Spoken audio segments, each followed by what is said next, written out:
I'm a blogger. I am a police officer. I'm a veteran. I'm just the girl next door. I'm a city council member in West Hollywood, California. I'm a third grader. I'm a clinical psychologist. I'm a mother.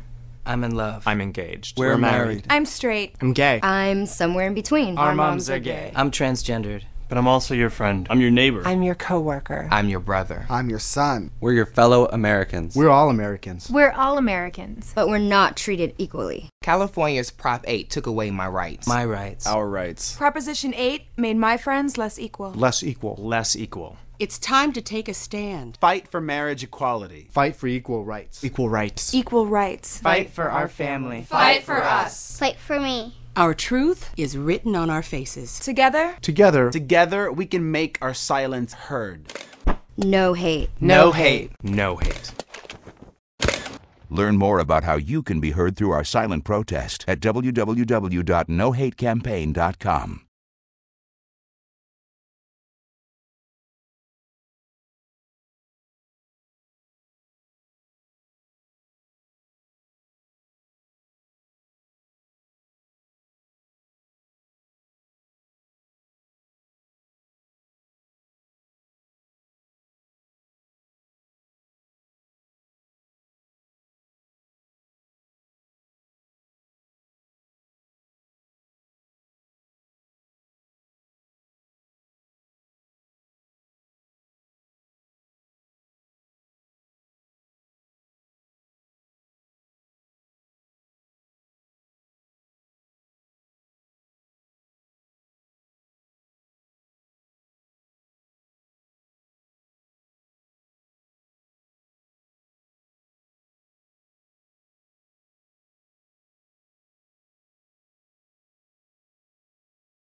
I'm Hannah Everhart, and I'm from Sterling, Virginia. And my story that I want to share is about personal identity. Right now I identify as queer, which to me means just sort of an all-encompassing point of view that I am attracted to who I'm attracted to when I'm attracted to them, and that gender is fluid. It's just easier to say I'm sort of this broad identity rather than I'm this one letter in the alphabet soup of being not straight. When I was in college, I sort of became a token activist, and I was asked to participate on 3 different student-led panel discussions. In the first panel discussion, my junior year, I identified as bisexual, when really in my head I knew that gender identity did not matter to me at all in aspects of some of my own gender identity. And so I didn't really even think of it at the time because it was normal for me. And then so I'm sitting next to one of my close friends who identifies as pansexual, and she said that, you know, basically like, to me gender identity does not matter. And it like clicked. I was like, oh, these are different. Like, wow. I got a lot of like, what does that mean? And then having to explain the difference between sex and gender, and then like defining cisgender and cissexual, it just got to be really kind of frustrating, because since there's so much transphobia within the queer community, that I got to kind of experience people's reactions to that, as well as their reactions to the fact that I identified as something that they had not heard before. I actually had a couple of people ask me about my sexual orientation a couple of times, and someone asked a really inappropriate question. He said, "What are you?" And I'm like, "Oh, I'm blank intern." And then he said, "Yeah, but what are you?" I said, "Well, what do you mean?" He said, "You know, like, what are you?" And I said, "Do you mean my sexual orientation?" He said, "Yes." And then I said, "I'm queer." He said, "So you're gay?" I said, "No." "So you're straight?" "No." "So you're bisexual?" "No." And then he just got really confused, and then he just looked at me and asked, "Are you a top or a bottom?" And I basically said, "That's none of your business." And then he seemed really surprised by that, and it was like he had no idea that asking me that was a completely inappropriate question. Like, I don't think that he had bad intentions, but it was in a very inappropriate way. So, kind of things that are really rude to ask people 101 might be needed in the future.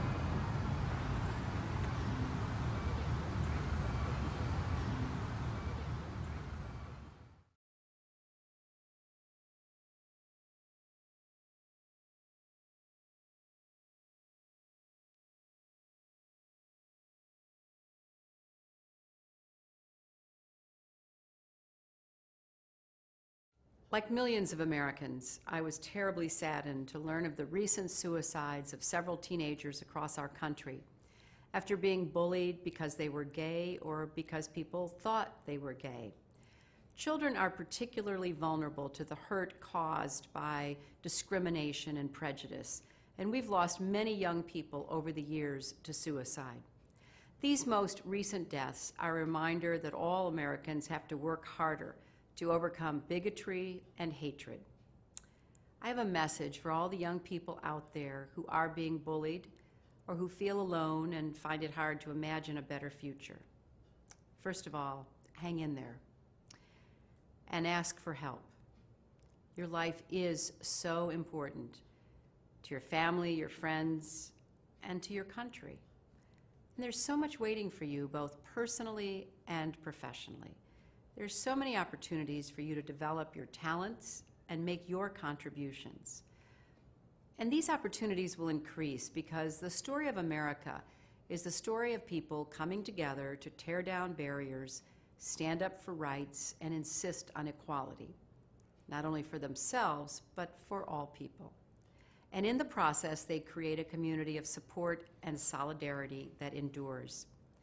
Just think of the progress made by women just during my lifetime, or ethnic, racial, and religious minorities over the course of our history, and by gays and lesbians, many of whom are now free to live their lives openly and proudly. Here at the State Department, I'm grateful every day for the work of our LGBT employees who are serving the United States as Foreign Service officers and civil servants here and around the world. It wasn't long ago that these men and women would not have been able to serve openly, but today they can, because it has gotten better, and it will get better for you. So take heart and have hope, and please remember that your life is valuable and that you are not alone. Many people are standing with you and sending you their thoughts, their prayers, and their strength. Count me among them. Take care of yourself.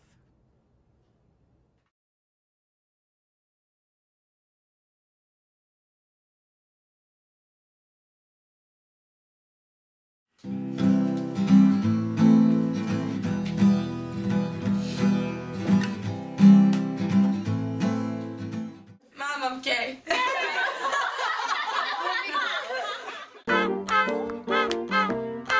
I'm Melanie. I'm Jenny. I'm Izzy. I'm Sarah. I'm Becca. I'm Maddie. I'm Angie. I'm Patience. I'm Morgan. I'm Izzy. Again, I'm Kate. I'm Becca. I'm Alec. My name is Jane. I'm a freshman at Kenyon College. We are the leaders of the Queer Women's Collective at Kenyon College. I am a sophomore. I'm a sophomore. I graduated from Kenyon. We're the first year queers. We're dating. Woo! And we're here just to let you know that not only does it get better, but it's really fun. It doesn't just get better, it just gets really, really awesome. It's getting better. Things keep getting better with time. I think it's getting better all the time. It gets better. It gets better! It actually gets better though, because it's really bad. I came out when I was 14. When I was in high school, I was completely in the closet. I first started to realize that I was gay around like 10th grade. I think I always kind of knew, but I really realized that I was bisexual pretty recently. I wasn't even aware of it in high school really, but thinking back on it, wasn't even a topic, it wasn't in our consciousness. There were very few girls who were out. There were a lot of gay guys. Yeah. But not many girls. I grew up in San Francisco, and you would think that that's a pretty accepting place for gay people, but actually growing up and being in high school and being gay and knowing that you were gay still was really hard. If I actually were to have come out, I don't know how people would have reacted, but to me, I really didn't feel like it was something that I could do. Coming out to my parents are extremely liberal. All of my mom's best friends are lesbians, but it was still like extremely terrifying, and they didn't take it like all that well at first. I recently came out to one of my closer friends in high school. Her first reaction was just, "Oh, I called it!" They're just so not surprised. It's really, really funny. I figured. I basically told my mom, and she told my sister, my older sister's gay, and she told me that she thought I was following in my sister's footsteps, and that this was probably just a phase. It took a really long time for my parents to be comfortable with it. When you're in college, you don't always have to be afraid of your parents finding out about you living your life the way you want to. And you leave home, which is just the best part. I don't even think that I realized how suffocated and limited and just constrained I felt in high school until I left high school and realized that I don't have to feel that way ever. It's hard to explain why it's good or it's better, but it's just like if it's what you are and you finally like get to be what you are. College has really just opened me up to this wonderful place of, wow, I'm Sarah. I can be myself and interact with people the way I want to. I was sort of struggling with the idea in high school, and in college I sort of admitted to myself, well, yeah, like, sometimes you like girls. I think it's just like inside, it definitely takes like a big weight off yourself. Coming to college in such a safe place has been so beneficial to like my sexuality and me being more comfortable with myself. I came to college and I started, meeting better people who were more accepting and encouraged me to go out and meet girls. When I went to college, I met people who were actually very accepting of me. It just became a complete non-issue once I came to college. And now looking back on high school, I can't believe how I was able to put up with just living a lie for so long and just feeling so uncomfortable. That definitely happens out of high school because you meet new people and you meet people who are not just like a concentrated type of personality that you get in high school. Like having a lot of other people who are out and being able to see other people either in relationships or just hooking up or even just talking about it just really normalizes it. And like having groups like QWC, like I don't even know if I would have been out by now if I hadn't come to QDubs. It's such a community and it's so much fun, and I love being a leader in that community, and I never had that community at home. Coming here has been so great because I get to have girlfriends sometimes, and that sounds really weird. College girls are cuter. Now that I'm out of college, I'm just living in New York. It's just a part of me, and I am happy to tell anyone or not. It doesn't really matter. Just my personality, my life, my quality of life is so much better. I've just been a lot happier, and I've been able to do a lot of things that have made me happier. Are you happy now? I'm very happy now. I found this one. If you're anything like I was, and like a lot of people I know, you think that this is just life and it kind of sucks and you have to kind of lie about things and you can't really live honestly. Even if you can't really articulate that in your mind because to you that's life, you will leave that and you will enter a place where you are able to be free and open and honest, and you'll realize, oh my god, I can't believe my life was so bad for so long because it's so great now. Being gay, bisexual, transgender, asexual, pansexual, whatever is just so wonderful. It's just so wonderful. So embrace it, and other people will embrace it too, and we embrace you. So it gets better. We have this really great community of queer women who identify in all different ways, and there are lots of us. Just know there are plenty of people who identify just like you or differently, and there's definitely a community waiting for you outside of where you are right now. We're Kenyon College's Queer Women's Collective, and it gets better!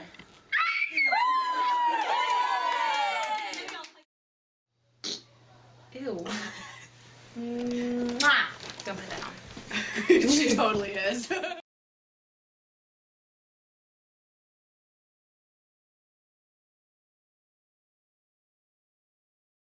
Hi, my name is Peterson Toscano. And I'm Zach Ford. And we do a podcast together called Queer and Queerer. And whether you listen to it or not doesn't really matter. What really matters is we've been reflecting on the fact that it gets better. It does get better. Wait, what gets better? Well, our lives. I hated being gay for the longest time in high school, college, and afterwards, and I tried to change by doing crazy stuff because of my religion, but in the end, I changed my religion, and I'm a Quaker now in a place where I'm accepted, and the biggest obstacle was that fear of being gay, and once I got over that, things began to get better with the choices I made as a result. Same with me. I was afraid of being gay, met some people who reminded me that it was cool to be gay, and I was like, oh, okay, I'll be gay, because I am gay, and that's the way I should live my life. So it won't just magically happen. There are choices that we can make. Geography makes a difference. Time can make a difference. But there's stuff that we can do so that it will be better. Life is totally worth living. Bye. Take care of yourselves.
Hi, this is Jamie from Buffalo, New York, and I'm just here to tell you that it does get better.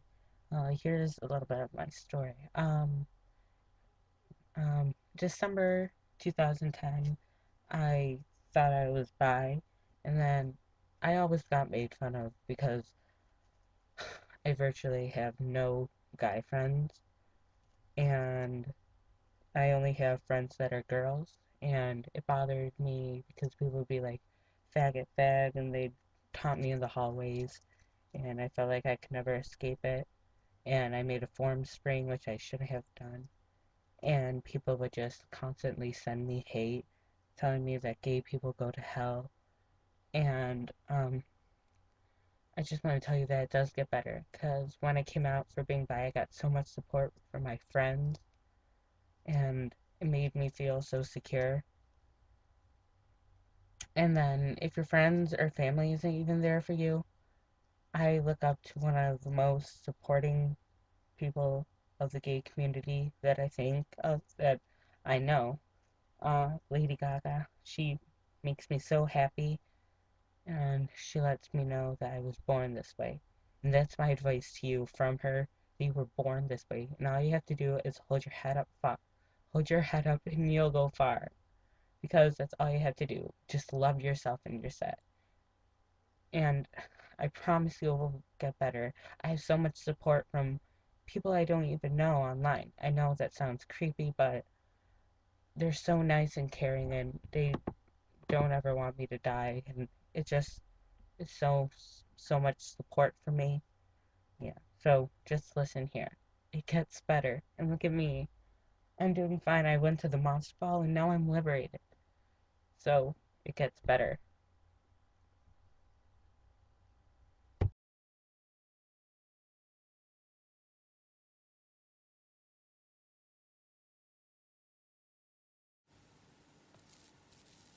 Look up to the sky, sky, sky.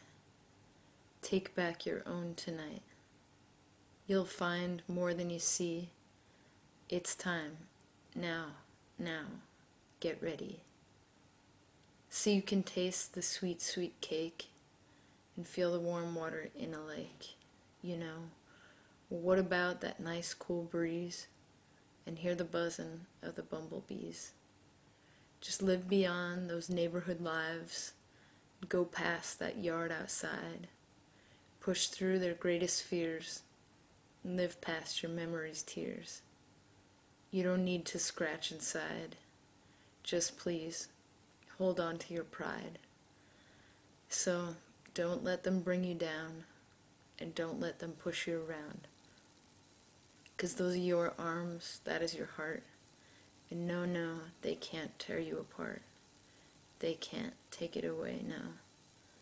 'Cause this is your time, this is your life, and this is your time, this is your life, and this is your time, this is your life, and this is your time, this is your life. Keep on living.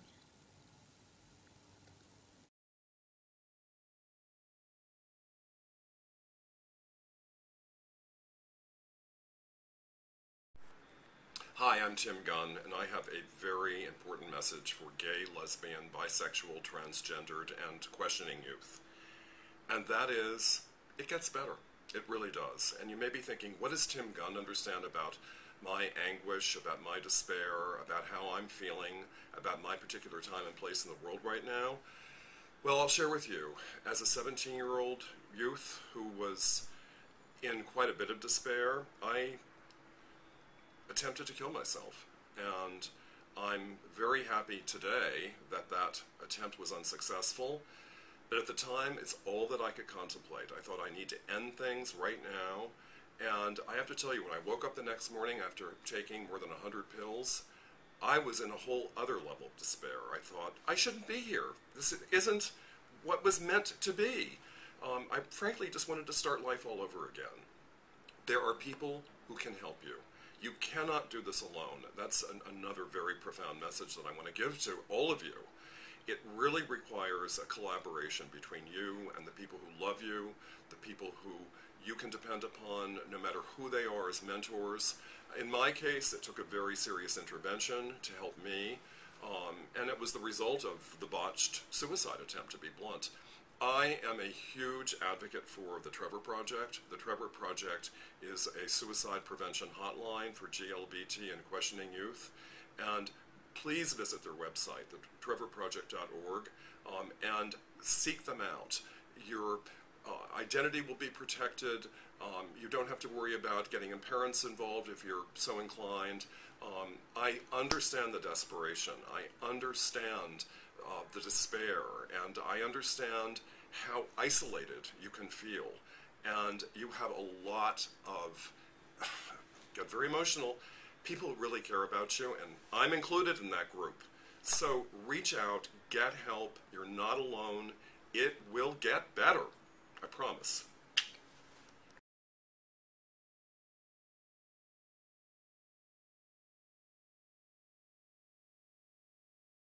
How serious is bullying? 9 out of 10 LGBT students have been bullied at school this year alone. The harassment has caused 2/3 of these students to feel unsafe. And 28% of them to drop out. Bullying has led to an epidemic of LBGT teen suicides that has sent shockwaves through the community. There are over 30,000 suicides each year. That's one suicide every 17 minutes. For every completed suicide, there's an estimate of 100 to 200 attempts. LGBT teens are 6 to 9 times more likely to attempt suicide than their straight peers. More than a quarter of transgender youth and a third of lesbian, gay, and bisexual youth have attempted suicide. And these numbers just reflect those who have reported abuse. You might be asking yourself, how can these statistics be so high? What's convincing these kids that things won't get better? Look around. Our political and religious leaders tell LGBT youth that they have no future. They can't get married. They can't donate blood. They can't serve our country openly. They're not even allowed to adopt in certain states. What are these kids supposed to think? They're being shown by the adults in our country that there are no solutions to their problems. What's worse, these laws that legislate discrimination teach bullies that what they're doing is acceptable. Our government treats the LGBT community like second-class citizens. Why shouldn't they? That homophobia trickles down to our youth. Kids are taught by example. These biases are learned. Bullying does not stop at kids or schools either. It can happen anywhere. From the workplace to the home. Bullying isn't always about fists.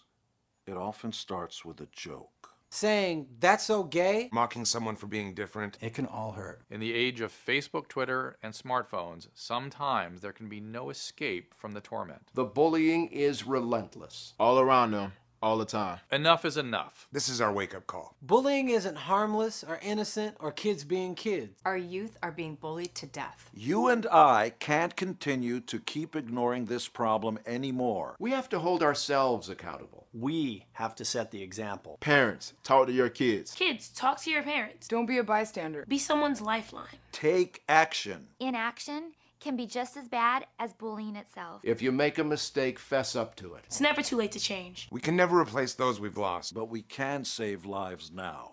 Be heard. Be heard. Be heard. You never know who might be listening.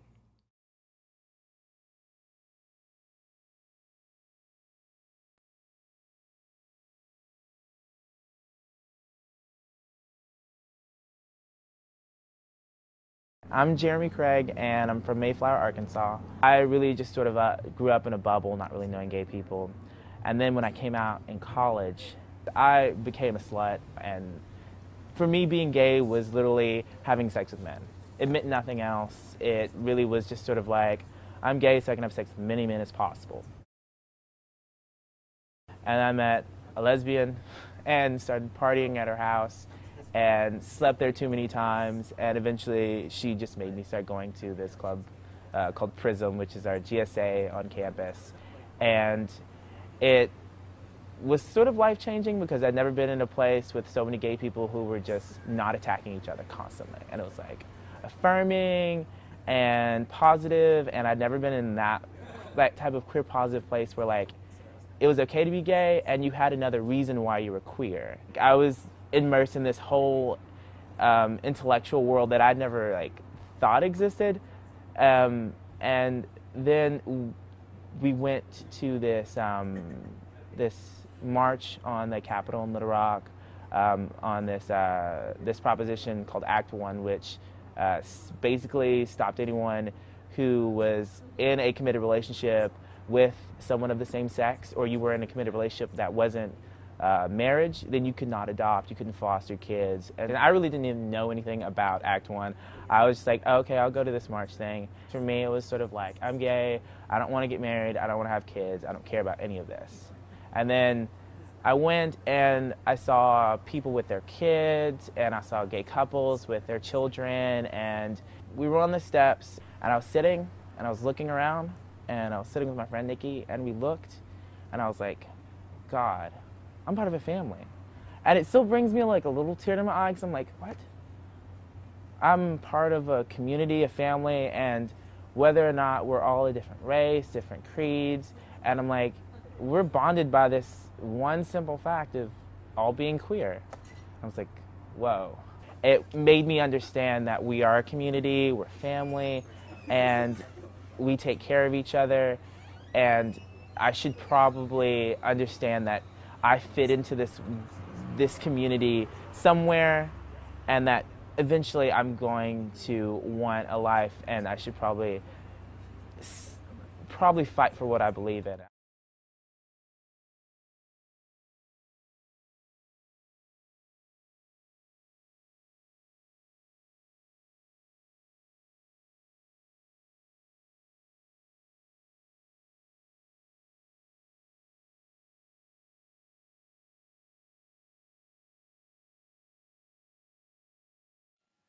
Hey, what's up? I'm Jake Shears.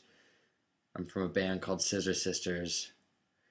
I am 32 years old, and I am here to tell any gay, lesbian, bisexual, transgendered, queer, freaky, young person, student, college student, teenager, that no matter how hard it feels like your life is right now, it gets better. It gets a lot better. I was 15 years old when I came out, and I was at a big school. I thought that since there were so many kids there, and then it was I don't know, there's probably about 2,000 kids at my high school. I thought that it would be a good time for me to come out. I started telling other kids at school that I was gay, and that started what was to be probably the worst year of my life. I was harassed, I was followed, I was threatened, kids wanted to kill me. I couldn't go from class to class without being accosted. Kids would throw desks and chairs at me in class, and I would get sent to the principal's office with these kids that were obviously torturing me. Teachers would also just pretend like they didn't see what was going on. So I would get sent to the principal's office or go to the principal's office on my own accord and be told that that this was happening because I wasn't keeping my private life private where it belonged. And I think that any school administrators with that attitude working today should be put in jail or prison. So I'm here to tell you that even though it's horrible and these terrible things happen, and you may have this idea to kill yourself, hurt yourself. I know I did. I thought about killing myself quite a few times during this period of my life, and I'm so glad that I didn't, because I'm living the dreams now that I created when I was 15 years old. I'm living out those fantasies that I had. And it's such a rewarding, amazing life that I've gotten to lead. And I've had an awesome time. I've had so much more fun than I did when I was 15, that's for damn sure. Because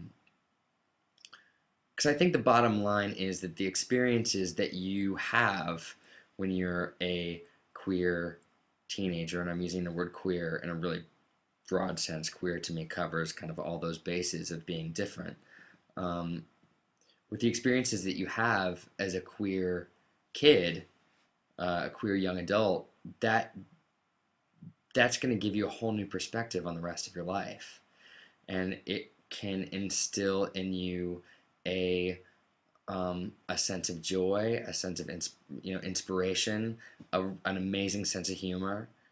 Now for my career, I get to run around on stage in front of a ton of people and rip at my clothes and shake my ass and act as gay as I want to be, and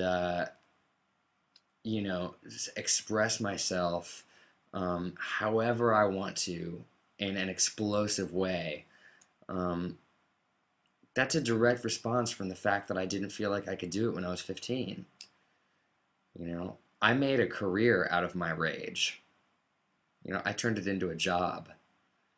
And I still have a lot of rage in me. You can see it. You see it when I sing. I mean, I still have a lot of anger about that time of my life. And, I probably always will, but I think that you can take that anger and use it for your own good. They used to say blondes have more fun. Well, I say queers have more fun. And blonde queers have the most fun. So, however hard it may seem, however bad it gets, whether it's from your parents or from fellow students or your brothers and sisters or, your crazy religious next door neighbors or whoever breathing down your neck telling you that you are a bad person, or that you're full of sin, or that you don't deserve to have as good of a life as anybody else. They're crazy. Those people are crazy. And so you can just, if you remember that they're just crazy people that have nothing better to do than to insinuate themselves into other people's lives and try to control them. If you just remember that, then you'll be okay. And you can go on to make friends and create a family full of people that don't behave that way. So just remember that you're a special person, and that you've got so much to offer the world. And even though you may feel sad, you can turn that sadness into joy.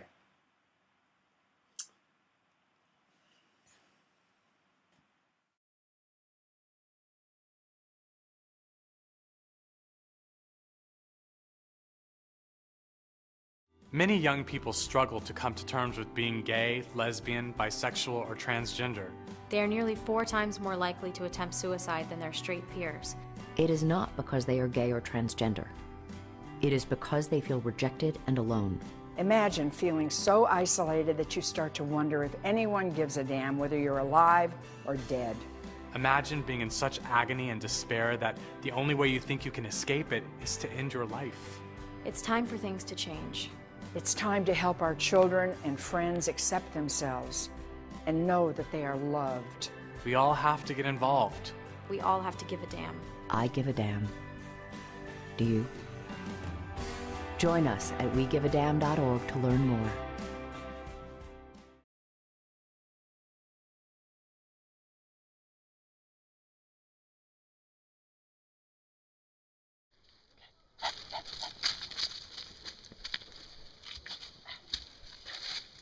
When are we gonna know it's recording? It's recording. It is recording, right on! It gets better! Much better. Dear friends, queer friends, let me tell you how I'm feeling. You have given me such pleasure. I love you so. Dear friends, queer friends, let me tell you how I'm feeling. You have given me such pleasure. I love you so. Dear friends, queer friends, let me tell you how I'm feeling. You have given me such pleasure. I love you so.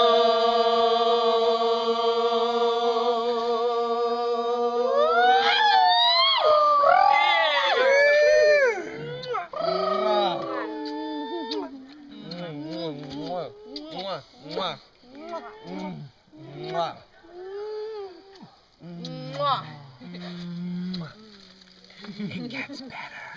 It gets way better. It gets so much better. better. Beyond your wildest imagination. Yep. We love you.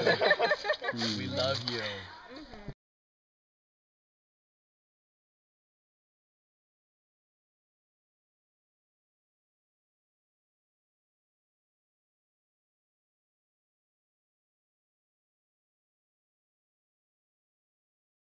So my name is Wick Thomas. I'm originally from Drexel, Missouri. That's where I grew up, spent 17 years of my life, and then spent some more time in rural Kansas, in Paola, Kansas, and then moved to Kansas City when I was 18. Something I don't like about the Kansas City gay community, I think we are really far behind on a lot of our issues. We're not really up to speed on trans issues here. Queer is still not an acceptable term here. There's just so many issues of identity and social justice that haven't even been breached here. This last year, I helped organize a protest against the Kansas City Pride group, which a lot of people didn't really understand why, this queer population was protesting the gay pride organization in Kansas City. And there were a lot of reasons for it. The Gay Pride here is a for-profit corporation, and they were charging $500 for nonprofits to table. They had just started charging entrance fees for everyone involved. And there wasn't the community wasn't really getting much back from any of this. They moved one of their events to the Power and Light District in Kansas City, which is really well known for its racist and classist dress code policy. And it's been protested by every group, every civil rights group, the ACLU has protested, the Urban League, the Urban Summit, the NAACP, all of these things have protested the Power and Light District. And so it was a really big deal when our gay pride organization decided to support it. And move into the Power and Light District, and it was being touted as this great thing because for one night the Power and Light District was going to relax its dress code and let us in and not get kicked out, which we saw as a really big insult that, you know, like one night of the year you're going to let us in and we're not going to get thrown out. Like, great. We had talked to the Kansas City Star and we were really worried because they require 25 people to be there before they cover, they'll cover a protest. That's just their policy. So we were like, oh, you know, like, please, you know, like, please just let 25 people show up so that this wasn't all for nothing, because there was a lot of fallback about this. And so the organizers got to my house early, and then other people started showing up that we hadn't invited to the house, which was really awesome, because we didn't, you know, they hadn't even been told to, and they started showing up. And so by the time we left, so there were already 23 people. And that was just the core people that were going down to like help organize everything. And so by the time we got there, like, I mean, just, you know, people just started showing up, and we really underestimated how much people hated the Power and Light District. We did get a lot of fallback, but we just felt like the message was more important, that, you know, like, if we are doing queer organizing work, we have to be talking about race, and we have to be talking about class, and we have to be talking about gender. Like, you can't organize around queer issues without talking about those things. And it really sucks that it came to the point where we had to protest our pride here. Like, I mean, I'm not excited about that idea, you know, like, but it's not about the, you know, corporations accepting the gay identity. Like, that's not what Pride was supposed to be about. It was supposed to be a revolutionary act, and one of defiance and one of community. And a lot of us had felt like it wasn't that anymore, and that we needed to expose that. So I feel like a lot of the organizations that serve LGBT people in Kansas City feel like they can say things now. I feel like they can bring up concerns to the Pride group here, because, you know, there's a precedent for it now. I feel like we opened up a space for dialogue, I think.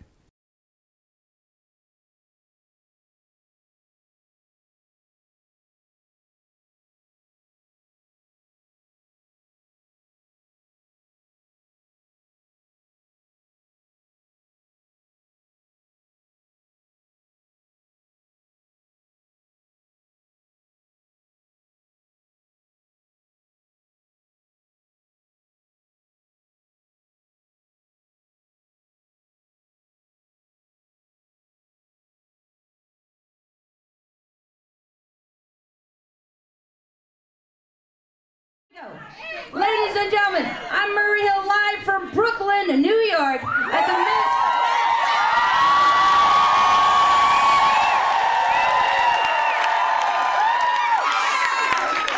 We're here live at the Miss LEZ pageant, and young people out there, I want you to take a look at all of these queer people in this room.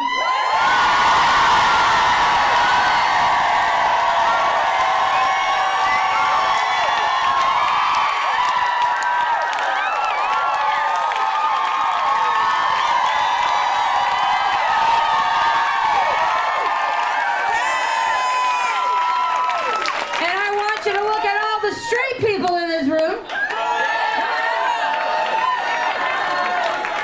And the gay guys in the room. And the trannies in the room.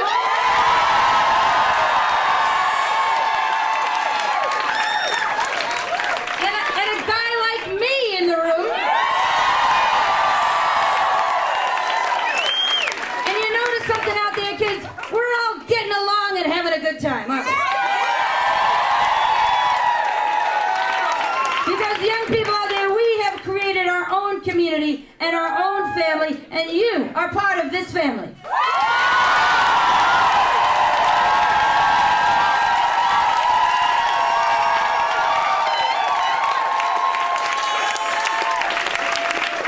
And we have a message for you, all the way from Brooklyn, New York City. Ladies and gentlemen, what is that message?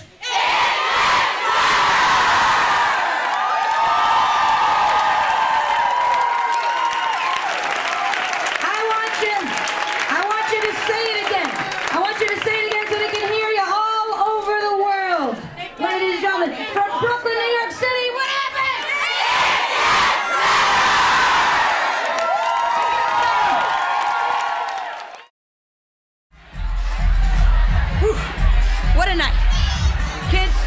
tell you that we love you here in New York City.